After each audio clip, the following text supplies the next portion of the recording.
I did get a haircut. So I have nothing exciting to report. I got a haircut too, but it's already all grown out again. Yeah, mine too. Yeah, that's what this pandemic has been. One exciting piece of news after another.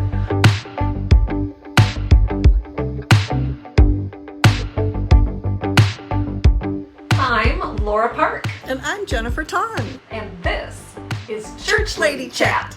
Well, I'm so excited, Jennifer, we get to talk about the Congregational Survey. Yes, this is our second year in a row, and I love the Congregational Survey results. I'm a data person, as you know, so I'm always excited when we get these results. I'm glad to geek out on the results with you. So just to remind everybody about the timing of this survey, this was done in the early months when we were first learning about this global pandemic.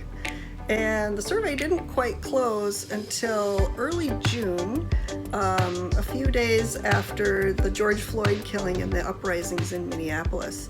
So I just like to remind people that that is the context in which people were responding to this survey. And yet we had almost 400 people respond to the survey, which I'm really grateful for. And I'm hoping that that means that even in the midst of these twin pandemics of COVID-19 and racism, that people are finding the ministry of the church relevant in this time and are willing to think with us about how are we doing with that ministry and what else would make it more impactful.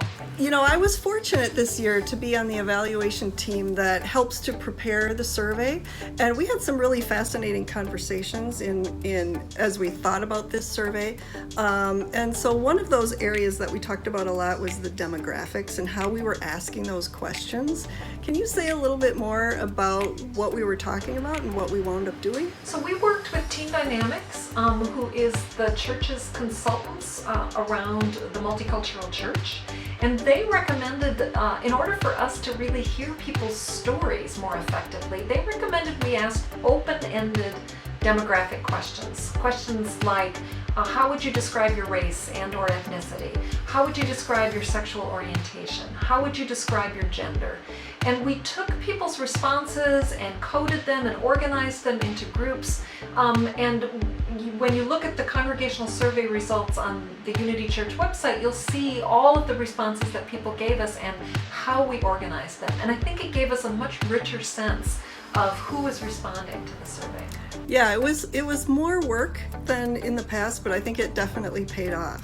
And then another area where we did something a little bit different is we looked at not just progress on the ends, but we also looked at how is this affecting people as individuals. We added some of those spirit map questions, and I think that was really interesting too. You know, our ends are about the impact that the church is meant to have in people's lives, and we always ask people on a scale of 1 to 7 how true you think those statements are of our church community. And the good news there is that the average rating was above a 5, and people in general seem to think that we're making progress. The trend year over year is that those ratings were higher than last year.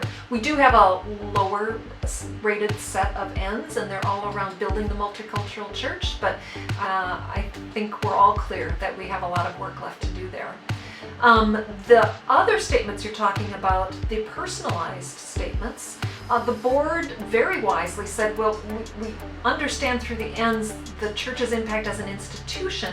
We want to understand the impact in people's individual lives. So we had 9 statements related to the ends, and we asked people to say how true these statements were of them, how important they were to them, and how much support they felt they were getting from the church. And a couple of areas that we're going to spend more time unpacking, where the rating on the end was very different from the rating on the personalized statement. One was around the multicultural church, and the other area was around personal spiritual practice. So we're looking forward to finding out more about that. Yeah, I thought the ability to put those two pieces together and do that analysis and see how they come together and look at any disparities, I thought that was fascinating. And I'm really excited to see what we learn from further exploration of that. This would be a great time to do a shout out to Bill Etter, who is our Congregational Survey expert and did all of this analysis. Every time we got together to talk about what to present to the board, he had a new idea for how to put this data together to give us a new and different understanding of our work as a church. So where can the congregation see these results and see the work that Bill did? The survey results will be posted on Unitarian.org. Go to governance, the governance tab, go to Board of Trustees, and it will be one of the many documents on the right-hand side as you scroll down. And people should tune in for our next Church Lady Chat when we will unpack some of those differences in the ends and the personalized statements and say more about what we're seeing and what we're understanding for that. Yes. So tune in next time for the next Church Lady Chat. Chat.